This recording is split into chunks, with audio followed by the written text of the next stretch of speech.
지금 저희들이 세미 펠라기우스에 관한 이야기입니다. 세미 펠라기우스 주의는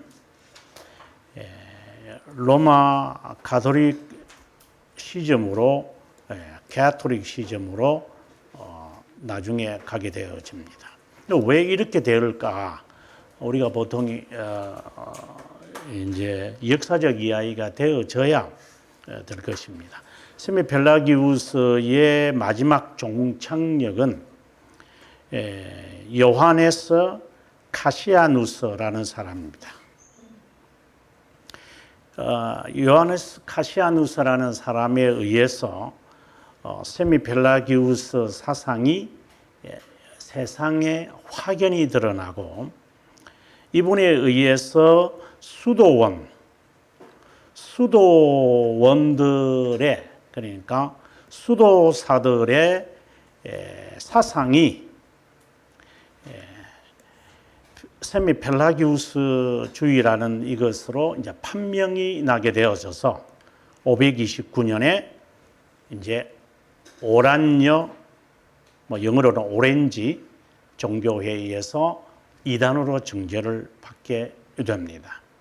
그런데 이 사상이 어떻게 이 로마 가톨릭주의로 들어가게 되어졌느냐 하는 이 점을 우리가 간과하면 안 됩니다. 방금은 그냥 이렇게 서술하는 내용들이고, 로마 가톨릭이 세미 펠라기우스주의를 채택하게 되어지는 것은 로마 가톨릭이 부패해져 가는 이야기는 이미 제가 강의에서 했습니다만은, 이 부패의 이 성격이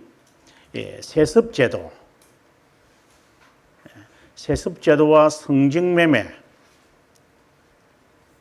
그 다음에 이제 우리가 창부정치와 같은 것처럼, 이 창부정치 이런 것과 같은 것, 그리고 하나 더 결정적인 게 정교 유착이잖아요.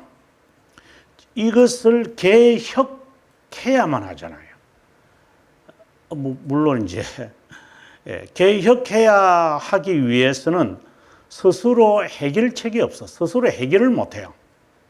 그래서 이것을 해결하기 위해 수도사들이 여기에 뛰어듭니다. 그 수도사들이 우리가 이제 나중에 잘 살피겠지만 클루니 수도사들이라고 그럽니다. 클루니 수도사들, 제가 방금 이야기했지만 수도원 사상은 세미 펠라기우스주의입니다. 수도사들이 교회 개혁한다고 이제 이것을 다 없애야 되니까 어떻게 해야 될까요? 이걸 다 없애려면 물론 이제 이 제도화를 만들어 가야 되거든요. 그 사람은 제도를 만들어 가지고 그 제도에서 사람들이 용신하지 못하도록 만들어야 돼요. 그래서 독신제도를 이야기하는 거잖아요. 그래서 이 세습제도, 창부정치 이거 없애겠다. 그것을 이제 이 클루니 수도사들이 시작을 하는 거예요. 그럼 그러기 위해서는 자신들 수도사 출신들이 교회 담임으로 다 가야 돼요. 그러니 본래는 수도사들은 제야 세력이었기 때문에 교회와 상관없이 활동을 했는데, 교회를 개혁한답시고 이들이 교회 안으로 들어가 버리는 거예요. 그리고 들어가서 감독이 되고 총감독이 되고 나중에는 교황까지 되니까, 이런 에서 그들의 사상을 자기들이 배운 대로 하는 거죠. 그게 세미 펠라기우스주의가 되고, 이것이 로마 가톨릭주의로 정착이 되는 것이죠. 성직매매는 정교유착에서 나오는 거잖아요. 그래서 그들이 생각할 때는 이제 이건 이거와는 조금 상관없는 앞으로 우리가 공부할 내용들이지만, 이들이 생각할 때는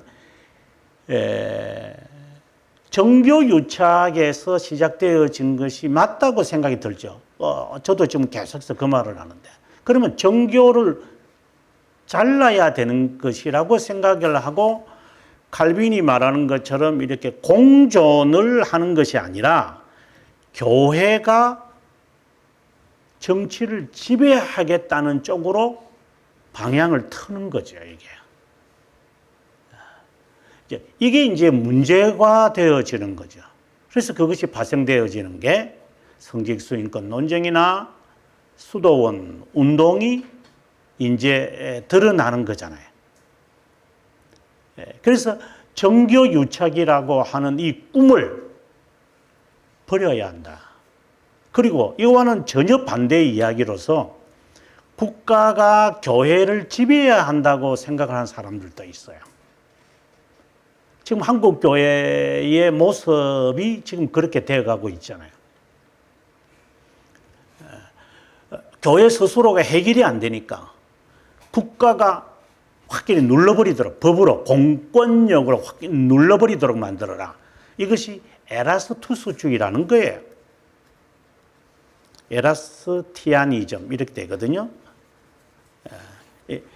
칼빈 시기에 이제 그 스트라스부르에서 이제 이게 시작을 해요. 이러한 사상이 이제 꽃이 피는 거예요. 한쪽으로는 로만 카톨릭주의가 교회가 세상 정권을 지배하겠다라는 그 싸움이 중세였다면 이제 이것을 국가가 교회를 지배하도록 하겠다. 전혀 반대의 모습이 나오는 거죠. 그게 잘 드러나는 게 영국에 있는 성공회예요. 그 형식을 받아온 게 조금 반쪽짜리를 받아온 게 감리교예요. 그래서 이들은 국가의 어떠한 일에 적극적으로 동참을 해요. 지배를 받는 거죠. 그래서 그들은 장관도 하고 교육감도 하고 목사로서 일을 다 해요. 이게 왜? 공무원 일을 할 수 있다고 보니까. 그래서 성직을 갖고 다 하는 거예요. 목회를 안 해도 돼요. 지금 한국 교회를 한번 잘 보십시오. 목회를 하지 않으면서 목사들이 기관 목회자라고 해가지고 모든 분야에 다 뻗어나가 있습니다. 이것은 에라스투스주의를 암시하고 있는 겁니다. 이것은 감리교회의 형태, 성공회의 형태를 갖고 온 겁니다. 그런데 장로교회는 그런 거 아니잖아요. 장로교 정치를 하는 장로교회나 개혁교회는 그런 거 아니거든요. 그런데 우리가 또 그렇게 하는 거예요, 이제는 또. 그러니 이게 정교유착의 또 다른 모습. 그러니까 한쪽은 교회가 국가를 지배하는 로마 카톨릭주의.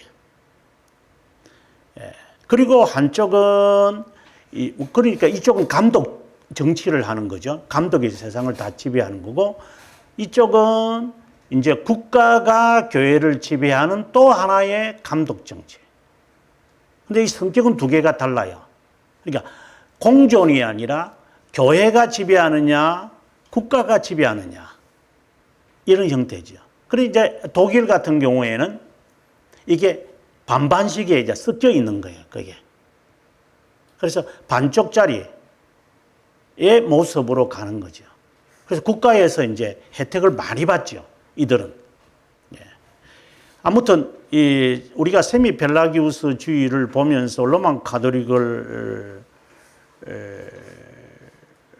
신학 사상이 무엇인지를 우리가 봐야만 하는데 제가 처음부터 이야기했던 게 이것은 수도사들의 신학 사상이다. 누가 이것을 가장 잘 정리했는가? 요한에서 카시아누스라는 사람이다. 이런 수도사들이 어떻게 로만 가톨릭주의로 변질이라고 해야 되나? 전이가 되어지는가? 그것은 클루니 수도회의 개혁 운동을 통해 이제는 수도사들이 교회, 그러니까 로만 카톨릭을 처음에는 일반인들이 들어와 가지고 세습도 하고 여러 타락, 부패 이런 것이 되어졌다면 이제는 수도사들이 장악을 해 가지고 수도회가, 그러니까 어느 한 교단이, 수도회라는 것은 교단이거든요. 교단이 이제 이걸 장악을 해요. 상당히 흥미있는 이야기들이죠. 아무튼 이 세미펠라기우스를 우리가 배울 때 이 전체를 좀 알고 들어가야지 그냥 세미펠라기우스다 이렇게 되면 이건 그냥 탁상 공론밖에 안 되죠. 그리고 이것이 이제 로만 카톨릭주의에서 벗어나지 못한 사람들이 개혁교회, 개혁 종교개혁이 일어나서 이 사상을 그대로 벗어 던지지 못하고 들어와서 만들어낸 그 이질의 변화가 바로 아르미니우스주의가 된다. 이제 이렇게 우리가 정리해야 되고, 아르미니우스주의를 이제 찾아내는 작업을 하려면 이제 시간은 오래 걸리죠. 그거는 돌돌이에 대해서 제가 이제 밝히고 있는 것이고. 자, 그다음 세미펠라기우스주의를 우리가 볼 때 또 이거 지금 나오는 이 제가 지금 전개한 내용은 이건 굉장히 어려운 내용이죠. 그냥 걸쩍걸쩍해가지고 에세이로 쓴 게 아니기 때문에. 여기서 우리가 주의 깊게 봐야 되는 것은 믿음의 이 시작이 어떻게 해서 이루어지나. 그래서 이것과 같은 상관 있는 이렇게 서로 교호할 수 있는 단어는 바로 선행. 우리가 지난 시간에 선행적 은혜다. 이 말. 여기서 선자는 먼저 선자다. 그러니까 하나님의 은혜를 받기 위해서는 우리가 먼저 무엇인가를 해야 한다. 이거는 우리들이 지금 무심코 해왔던 작태들이에요. 그렇잖아요. 그래서 예배 시간에 본래 장로교회는 앞에서 이제 예배 드리기 전에 교리 공부를 하고 예배 시작했어요. 지금 한국교회 예배 드리기 전에 교리 공부하는 교회가 손가락 숫자로 아마 끝날 거예요. 전부 다 딴따라들이 앞에 다 설치잖아요. 그럼 뭐예요, 이거는요? 이걸 지금 하겠다는 거잖아요. 하나님의 은혜를 받기 전에 뭔가를 하자. 이런 것이잖아요. 이것은 세미펠라기우스주의예요.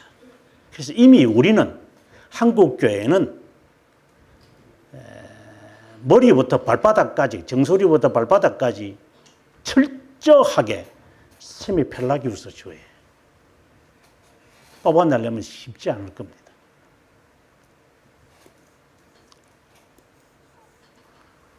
힘들어요. 이것을 조금 이제 확대하면 이제 갈고리, 작은 갈고리라는 말이 이제 나오죠. 작은 갈고리. 은혜를, 하나님의 은혜를 그 집어 당기자. 이렇게 나가면 이거는 오순절주의가 되는 거고. 그래서 별하별 지금에 나타나는 현상들이 이미 초대교회 때 일어났기 때문에 중세교회도 마찬가지고 그 와중에 그들의 정통사상을 가진 신앙의 선배들은 이것을 이단으로 하나씩 다 정죄했어요. 이것을 가리키면 안 돼요. 방금 제가 말하는 것대로. 말하면은 한국교회의 정체성은 벌거벗어야 돼요. 벌거벗은 임금님처럼. 그래서 교회사를 가리키지도 배우지도 알지도 못하는 거예요.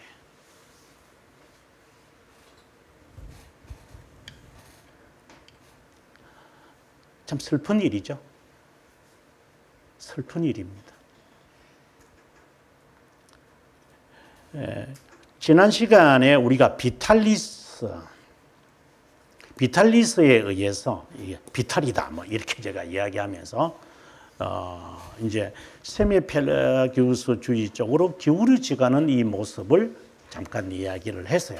그리고 이때까지는 아우구스티누스가 살아 있었어요. 근데 지금 우리가 이제 살피게 되어지는 이야기가 아우구스티누스의 마지막 이야기들이에요. 그리고 아우구스티누스가 죽자마자 본격적으로 이제 세미펠라기우스주의가 머리를 들기 시작을 합니다. 그것을 놓치면 안 돼요. 아우구스티누스가 있을 때까지는 세미펠라기우스주의에 의심을 갖고 아직도 이것입니까? 저것입니까? 우리가 지난 시간에 공부했다시피 수도사에게 가서 자기 친구들에게 어디서 이렇게 주워 들은 이야기를 친구들한테 수도사들에게 이야기해서 수도원에서 문제가 또 일어나서 이것을 아우구스티누스에게 물어보고 답을 얻고 이렇게 하거든요. 적어도 그때는 아우구스티누스가 이 전체를 평정을 해요. 하지만 아우구스티누스가 이제 세상을 떠나고 난 다음에는 본격적으로 이제 여우들이 슬치기 시작합니다. 그것도 잊어버리면 안 돼요. 자, 아직은 지금 이제 아우구스티누스가 살아 있을 때니까 나이가 많을 때죠. 우리가 지난 시간에 415년에 리다 회의에서 이제 조시무스라고 하는 이 로마 감독이 펠라기우스주의를 두둔하잖아요. 그래서 이것을 다시 418년에 이제 카르타고 종교 회의에서 펠라기우스주의를 이제 정죄해 버려요. 이때에 이제 아우구스티누스가 적극적으로 뛰어들죠. 자, 그 다음 페이지로 우리가 넘어갑니다. 넘어가서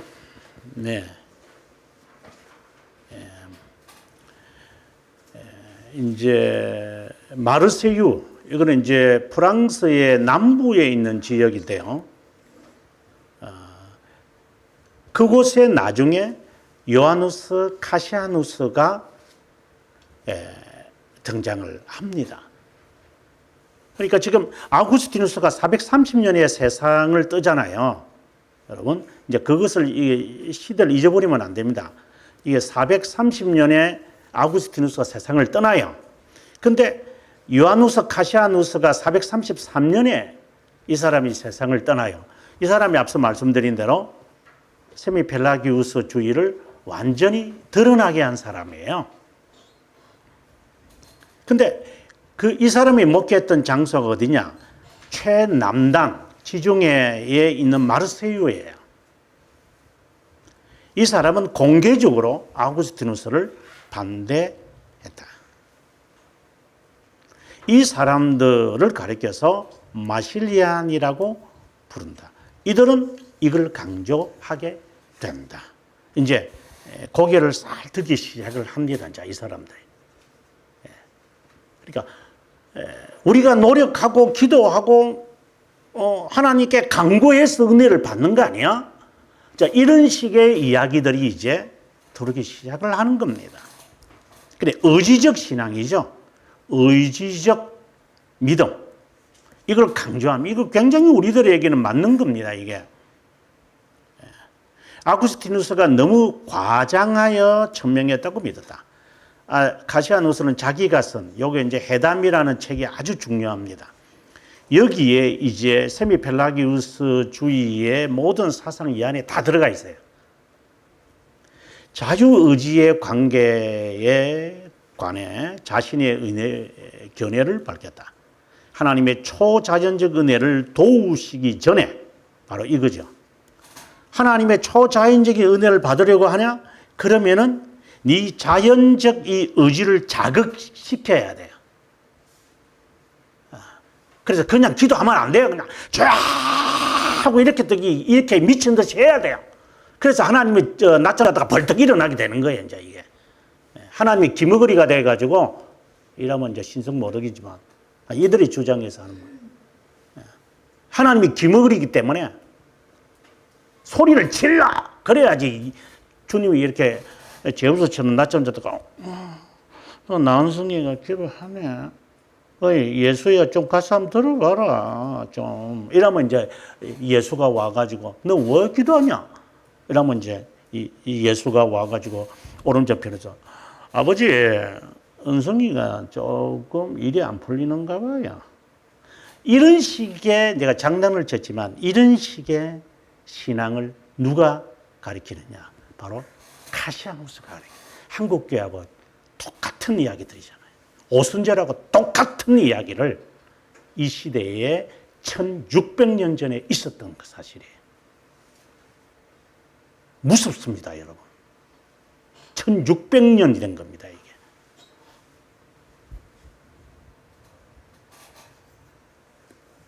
뭐 성도들은 뭐 모르고 뭐 한다고 하더라도 목사라는 자들이 이 짓들을 해왔기 때문에 나중에 대가를 치르겠죠. 누구 보고 이단이래요? 참, 기가 찼어.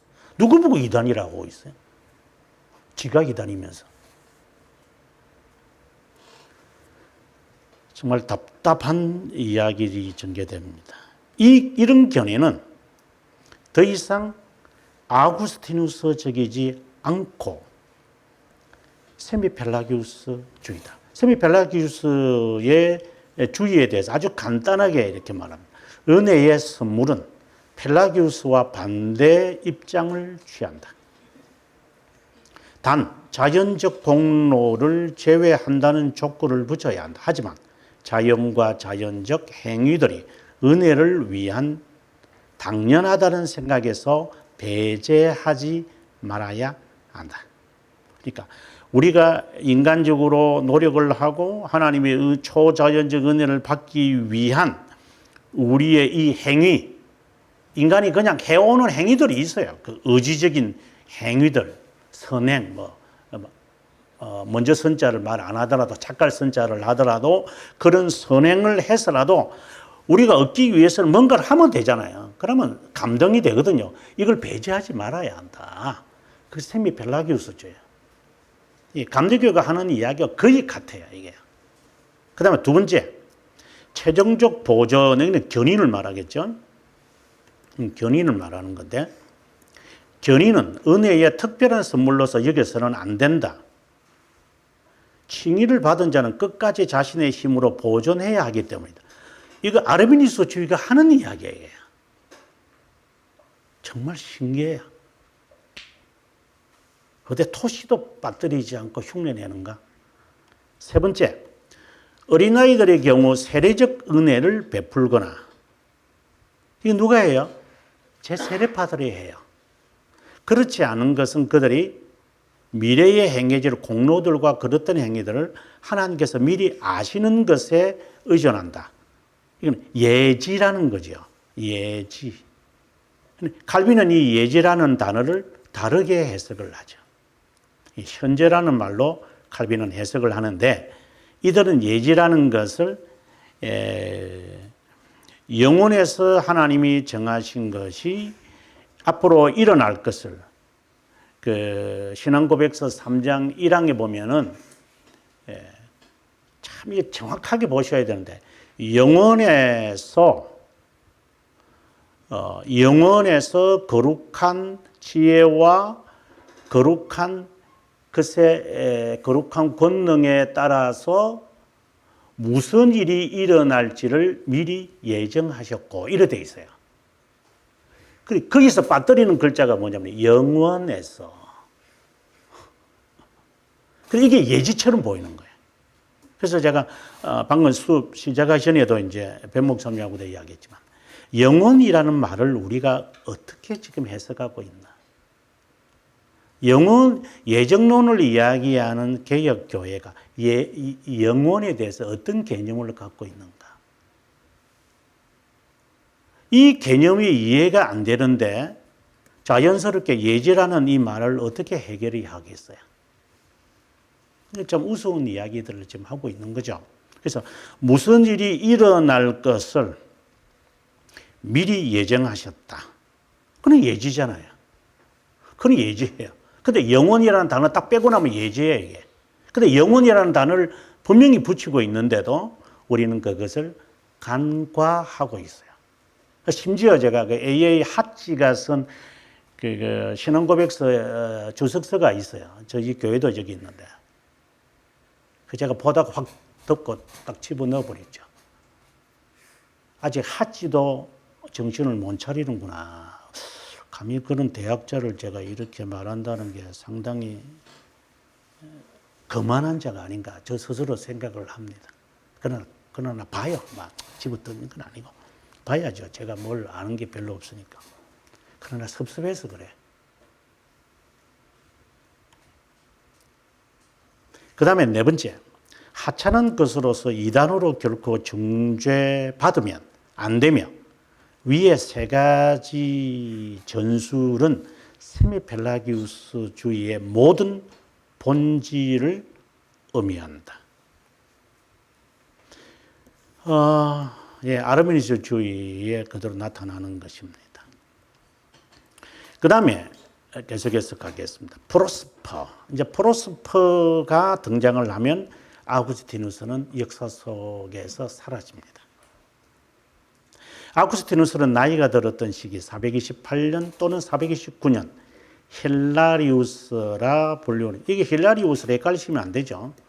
이제 4세기에 있었던, 이거는 5세기고 4세기에 있었던 동방의 아타나시오스라는 사람으로 불려주는, 그러니까 동방의 그 아타나시오스, 그는 동방교회에서 이제 삼위일체를 주장했다면 이 힐라리우스, 그 보에티에르죠. 그는 제가 지금 말하는 사람은 보에티에는 힐라리우스, 힐라리라 그러죠. 힐라리 더 보에티에. 이 사람은 홀로 외롭게 서방에서 삼위일체를 주장한 사람이에요. 이제 나중에 이제 니케아 범정교회 1차 할 때 이 힐라리우스가 사회를 해요. 그래서 이게 판세가 바뀌어진 거예요. 이게 3분의 1은 유세비우스, 3분의 1은 아리오스, 3분의 1은 알렉산더, 이 세 부류가 있다가 380명 가량이 있다가 이 사회자인 힐라리우스가 이것을 이제 전환되어져 가는 이 사회를 정말 잘해요. 그래서 이게 아리오스 사상이 이단으로 정조되어질 수 있도록 전적인 거의 95% 이상이 다 바뀌어져서 이제 아다나시오스의 사상이 맞다 이렇게 될 정도로. 그래서 힐라리오스라는 이름은 4세기의 인물과 5세기 인물을 여러분 헷갈리지 않았으면 좋겠다 개인적으로 그렇게 생각을 합니다. 힐라리우스라 불리우는 사람은 아우구스티누스의 견해를 반대하는 마르세유, 아까 마르세유였죠. 이제 주인공이 가시아누스, 기억하셔야 됩니다. 이거는 남부 지역.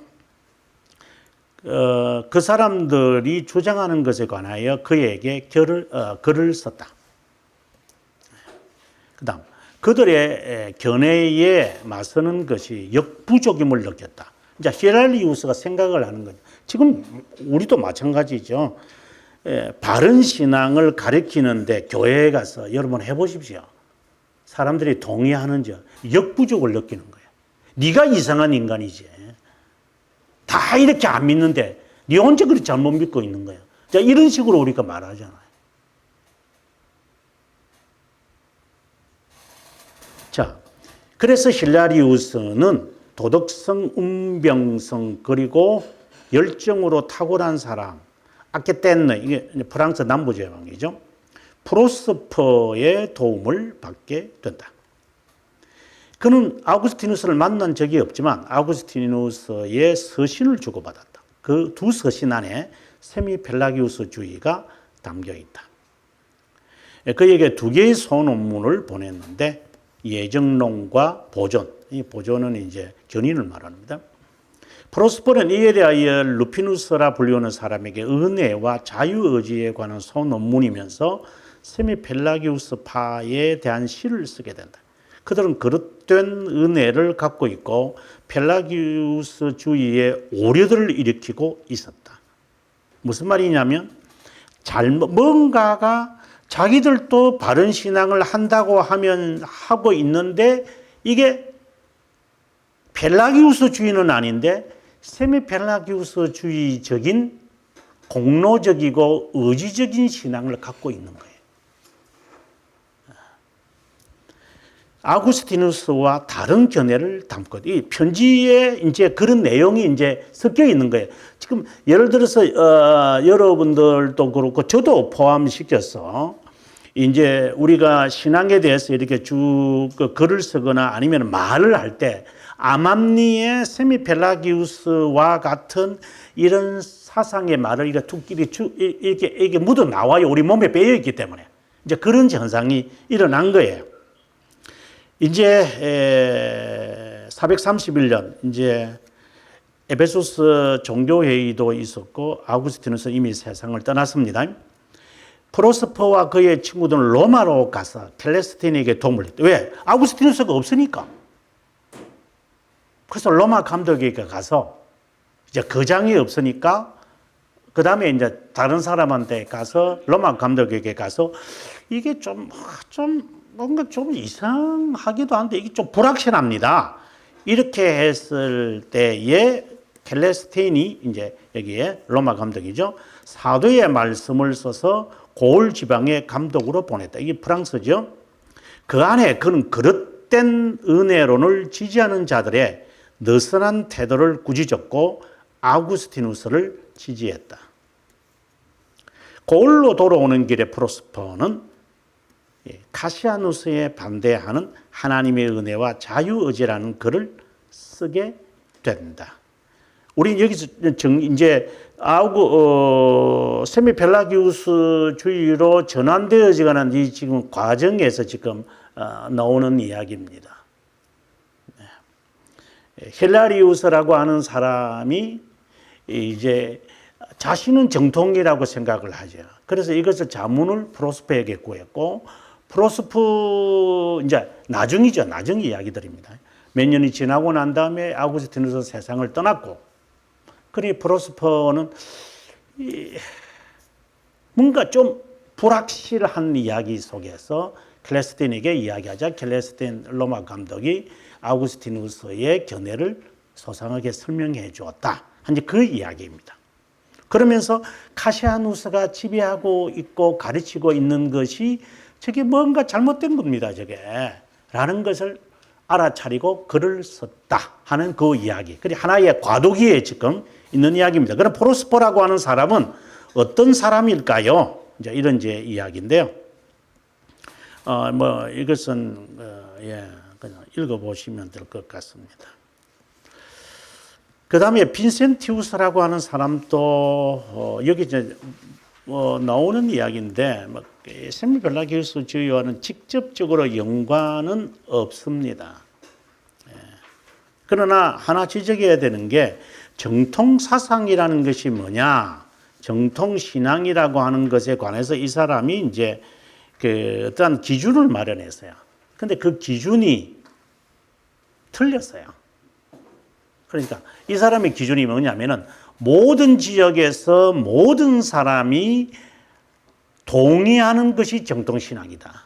자, 이런 이야기를 이제 하는 사람이다. 이런 이야기인데 그냥 그렇게 크게 중요한 것은 아니고요. 여기 보시면 참된 신앙이란 도덕성과 다를 바 없는 구원의 필수적인 것이라 생각했고 신앙이 기독교적 특행의 근본이라고 한다. 이때 당시에 이런 사람들이 꽤 많죠. 그 다음에 넘어가고요. 파우스투스 한번 보겠습니다. 고을 지방. 프랑스가 항상 문제네. 프랑스가. 파우스투스는 가장 탁월하고 뛰어난 세미펠라기우스파였다. 파우스투스라는 사람 이름은 진짜 조심해야 되는데, 이 자칫하면은 그 독일의 그 괴테가 쓴 사람하고 헷갈릴 때가 있으니까. 수도원에 들어가서 그곳에 사제로 수임을 받았다. 탁월한 경건석으로 수도원장으로 추대되었다. 금욕적 실천을 지속했고 수도운동에 큰 관심을 가졌다. 교구 여러 지역에 많은 수도원들을 건립했다. 당대에 있었던 신학적 논쟁에도 참여해서 아리오스주의를 반대했다. 서거토족 지도자였던 유릭에게 부정적 의식을 주어 8년간 추방 인식을 주어서 추방당하기도 했다. 유릭이 죽은 후에 그는 돌아와 세상을 떠날 때까지 리에츠 감독을 수행했다. 그는 평생 펠라기우스주의를 반대했지만 예정론에 대해서는 아우구스티누스와 반대 입장을 취했다. 그를 예정론을 반대한다고 하여 정죄되어졌고 요하네스 또 나오죠. 가시아누스의 견해를 따른다고 했다. 그는 칭의 시작에 선행적 은혜의 필요성을 부인하고 의지를 은혜에 이루고 그것을 붙잡는 자 이게 이제 중요한 말이 나왔죠. 방금 우리가 말하는 이 사람이 처음으로 이제 작은 갈고리라고 하는 단어를 씁니다. 앞서 제가 말했지만 세미펠라기우스주의들이 잘 쓰는 단어 하나님의 은혜를 받기 위해서는 초자연적 은혜를 받기 위해서는 아주 선행이 있어야 한다라는 것과 그는 이제 비탈리스와 같은 사람들이 이제 이걸 주장하거든요. 그 다음에 이제 프로스티우스라는 사람은 작은 갈고리에 조금 더 적극적으로 그래서 하나님의 은혜를 이제 낚아채자 이런 이제 이야기를 하게 되어집니다. 하늘에 이르는 예정과 최종적 보존을 특별한 은혜에 대해서는 언급하지 않았다.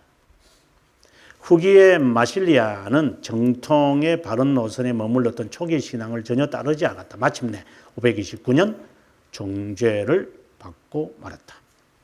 그 다음에 우리가 세미펠라기우스주의에 있어서 기억해야 될 또 사람이 있느냐 제가 질문하고 제가 답하니까 재미가 없었을 때가 있는데 저는 이걸 즐겼던 것 같아요.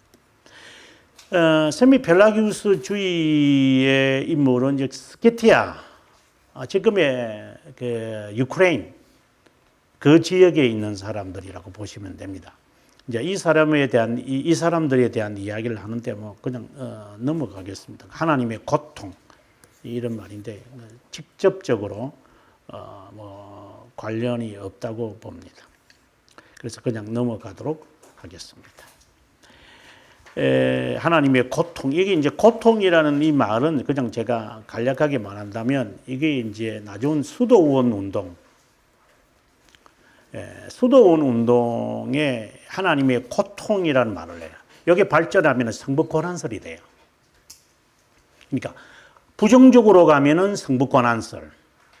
하나님 또 고통을 당했다. 이것을 스키티아 사람들이 주장을 해요. 근데 당시의 사람들은 하나님이 고통을 당했다는 말이 돼? 이렇게 이야기를 하고 스키티아 사람들은 아니야. 정확하게 설명은 하지 않지만 하나님이 또 고통을 당한다. 고통을 당했다. 이렇게 하면서 여기 보면은 그리스도의 두 본성과 한 인격을 강조했다. 그러니까 인성은 고난 당했다. 이제 여기 이제 잘못 발전하면 이제 성북권한설이 되겠죠. 구별나기보다 구분된 두 본성으로 이해할 수 있었다. 구분된다면 네스토리오스파가 되겠죠. 그래서 그 이야기를 제가 한 거고, 그 다음에 이제 토마스라는 토미스라는 이것은 뭐 지금의 우즈벡입니다. 아니 유크레인이라고 생각하시면 돼요. 본래 그들이 고레스 좀 더 올라가면은 한 1000년 정도 올라가면 고레스를 무너뜨린 고레스가 전쟁터에서 죽거든요. 성경에 나오는 고레스가 죽어요. 그때 토미스에 의해서 죽어요. 이 토미스라는 이름은 그 여성 전사예요. 아무튼 뭐 그런 게 있어. 이게 토미스라는 이름으로 여기는 지금 뭐 1000년 지나고 난 다음에 이야기니까 별 차이는 없지만 토미스 스케티아 이라면 지금의 유크레인 이렇게 생각을 하시면 아마 된다 말하고 싶습니다. 그 다음에 넘어가서 이제 더 중요한 인물이 있어서 이제 그냥 넘어가겠습니다. 그 다음에 넘어가서 스케티아 굉장히 설명을 많이 하네요. 제가요. 왜 이렇게 많이 하는지 저도 모르겠어요. 자, 그 다음에 이제 중요한 인물, 이제 이 사람에 대한 이야기를 지금 해야 됩니다. 세미펠라기우스주의는 어떤 역사적 흐름을 탔는가? 카시아누스에 대한 이야기입니다. 카이사리우스, 아글레의 카이사리우스라는 사람을 먼저 제가 이것도 프랑스입니다, 또. 하여튼 프랑스는 문제가 좀 있네.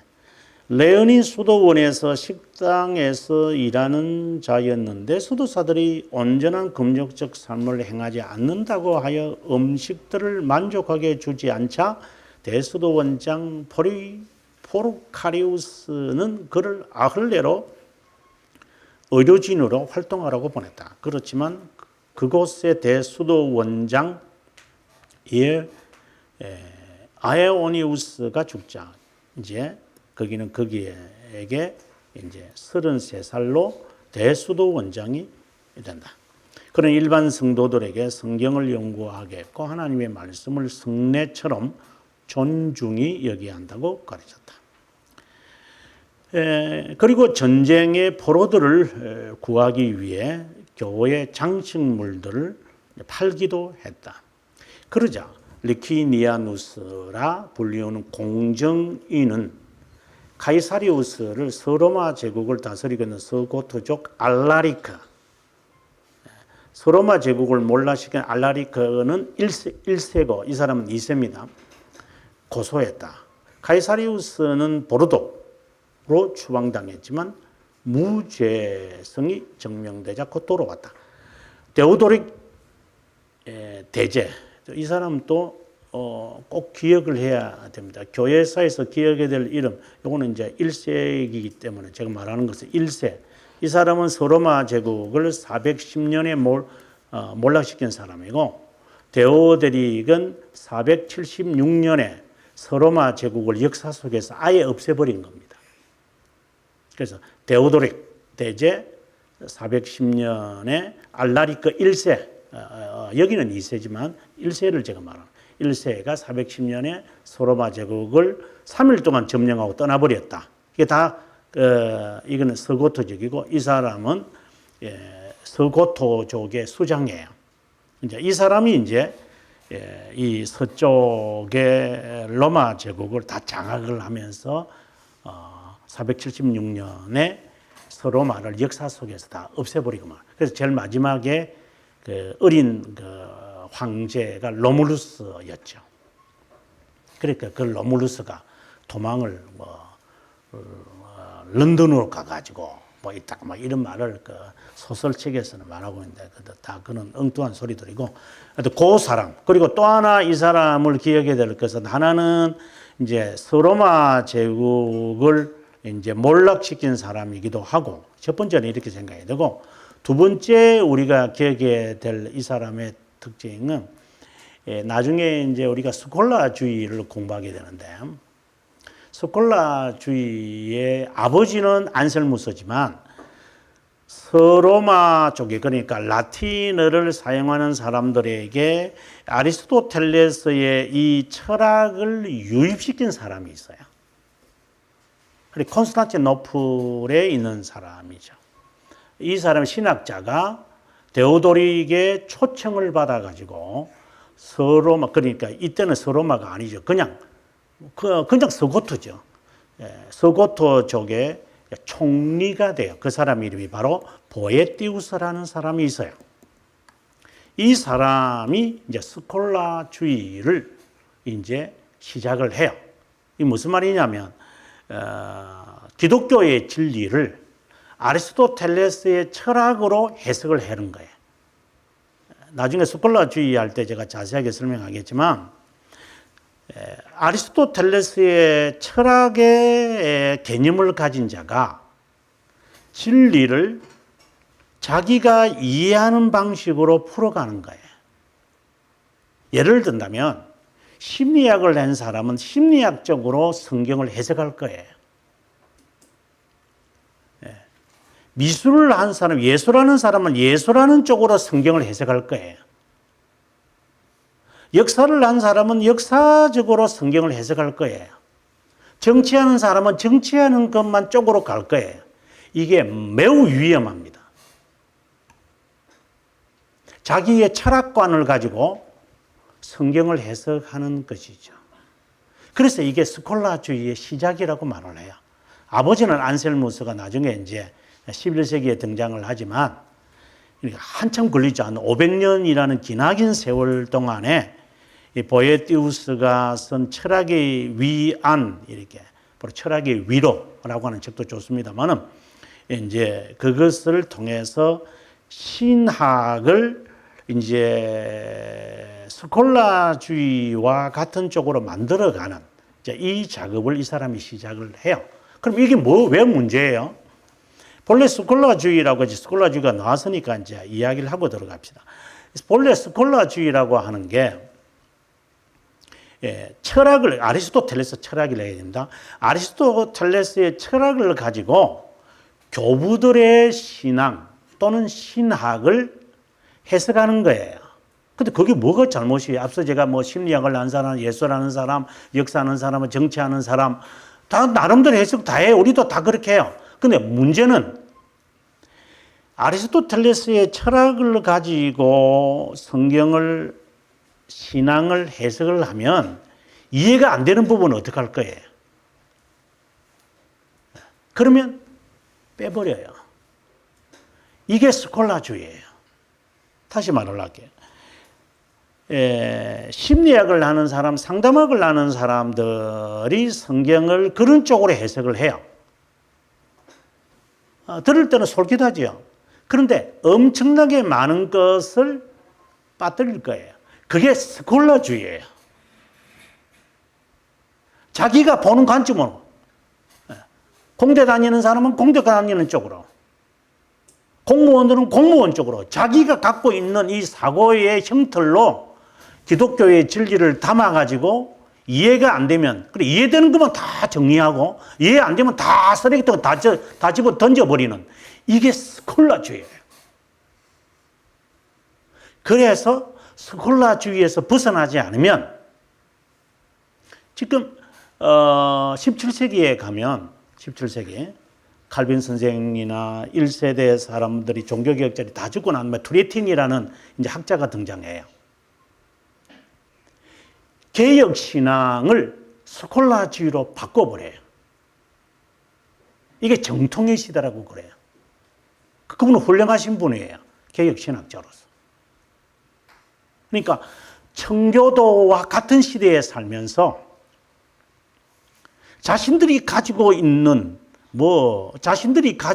이 철학을 가지고, 그래서 데카르트의 철학을 조심하라고 이제 선배들이 이야기한 거예요, 당시에도요. 그래서 이 자기가 갖고 있는 이 사고의 방식으로 기독교의 진리를 담는 것은 좋았어요. 그럼 안 담긴 건 어떻게 할 건데? 이게 스콜라주의입니다. 이게 보에티우스부터 시작하는 겁니다. 아주 조심하셔야 됩니다, 여러분. 나중에 이제 우리가 이야기할 것이기 때문에 미리 이제 앞으로 저 뒤에 있는 이야기를 제가 끄집어 당겨왔습니다. 저는 한국교회 지금의 저는 이렇게 역사를 보면서 볼 때 한국교회 지금 하는 아이들, 저는 아이들이라고 말하는데 신학자들, 바로 개혁파 스콜라주의자라고 저는 봅니다. 그러니까 자기들의 이해에 모든 것을 집어넣고 이해 안 되는 부분은 빼놓고, 그러니까 자기 연구하는 것만 다 갖고 이야기하고 자기가 모르는 분야는 중요하지 않는 것처럼 여기는 이게 개혁파 스콜라주의였어요. 그래서 개혁파가 역사 속에서 200년 동안 사라진 것입니다. 사라졌다? 그건 아니고 좀 어쨌든 거의 유명무실하게 된 거예요. 개혁신앙이 그렇게 스콜라주의로 빠져야 이게 조심해야 돼요. 저는 걱정을 해요. 그래서 제가 신앙 교리를 반드시 세워야 된다. 이렇게 말하게 되는 것도 그 때문인 거죠. 이게 뭐 저를 변호하는 거니까 뭐 좋은 말은 아니고. 데오도릭이라는 사람이 중요한 인물이고 알라리 1세가 중요한 인물이다. 이 말을 이제 하려고. 하여튼 그러한 그 시대에 가이사리우스가 등장을 했다. 가이사리우스는 철저하게 아우구스티누스의 제자였지만 한 100년 뒤의 이야기를 지금 100년이 그죠? 100년 뒤의 이야기를 지금 하는 겁니다. 예정을 그는 결코 인정하지 않아. 아우구스티누스의 제자면서 예정을 인정하네요. 아주 상당히 흥미있는 이야기들이 지금 전개되는 겁니다. 이것을 우리는 믿습니다. 세례를 통해 은혜를 받은 후 세례받은 모든 자들은 그리스도의 도움과 그분과의 협력으로 신실하게 노력한다면 이거 진짜 우스워서 진짜. 협력주의 뭐죠? 신의기점이잖아요. 신의기점이거든요. 신의기점, 협력주의, 신인, 협력주의. 무슨 사상이에요? 이게 어디서 와요? 오리게니스에서 와요. 오리게니즘이에요. 구원을 위해 필요한 모든 업무를 행할 수 있고 행해야만 합니다.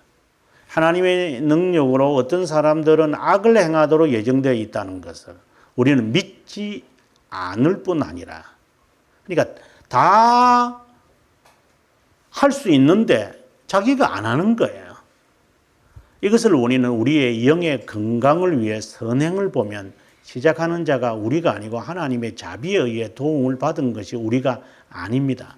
하지만 말은 또 이래 해요. 또 하나님의 은혜가 필요하다 그래요. 또 말은 그래 놓고 그 다음에 우리 편에서 뭔가를 해야죠.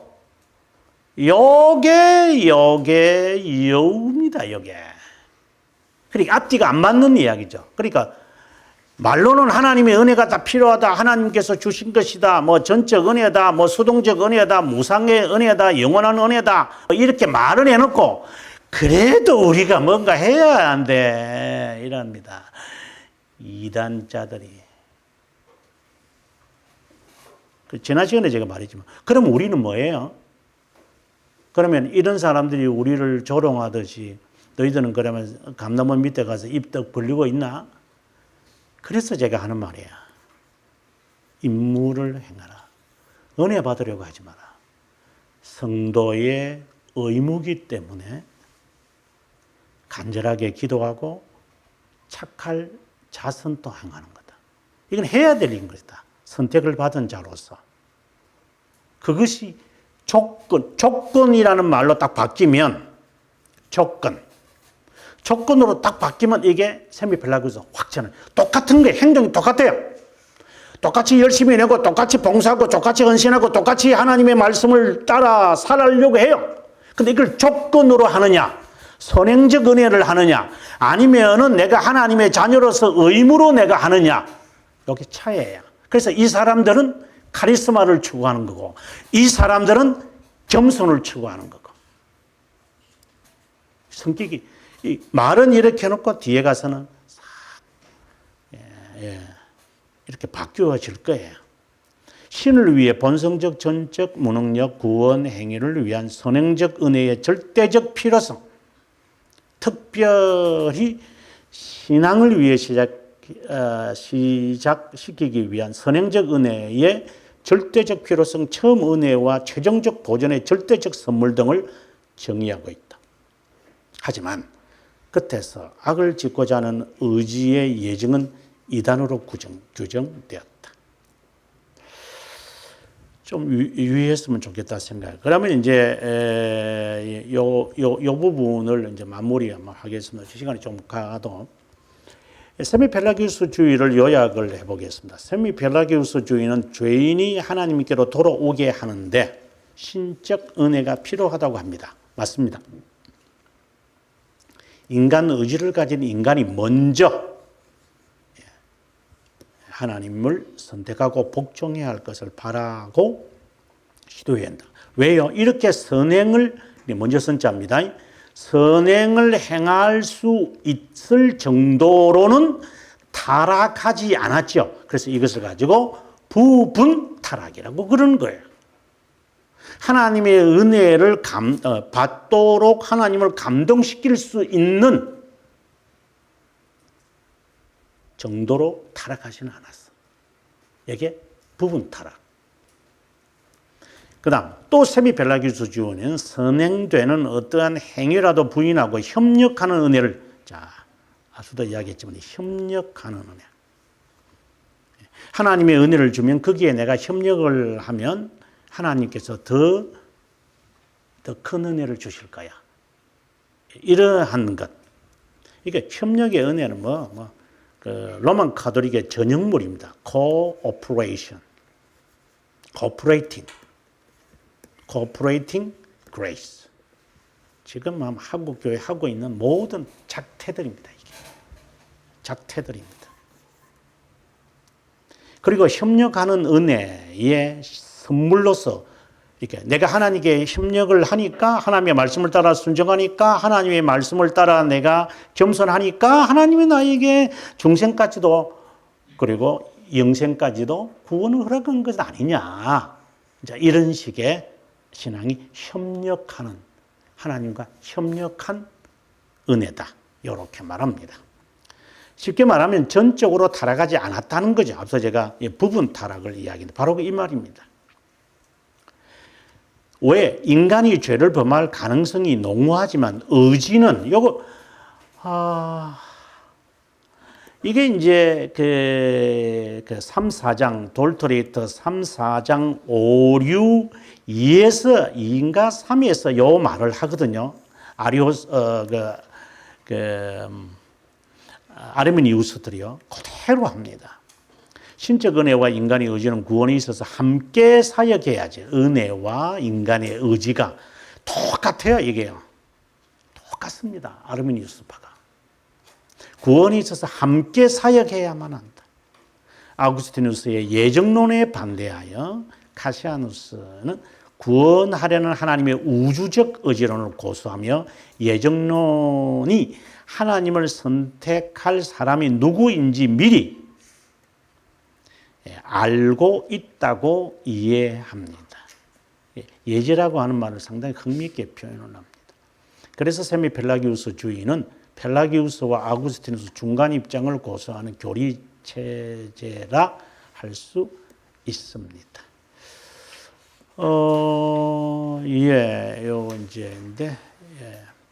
요까지만 하고요. 다음 시간에 아주 중요한 인물, 이 사람 우리가 지금 살펴야 하는데, 설명하기 전에 여러분들 요 2005년도에 제가 했던 요한 카시아누스에 관한 그것을 또 한번 찾으셔서 업로드해 주시면 좋겠고요. 이 부분을 제가 다음 시간에 이제 한 번 더 세미펠라기우스주를 정리를 하고, 그 다음에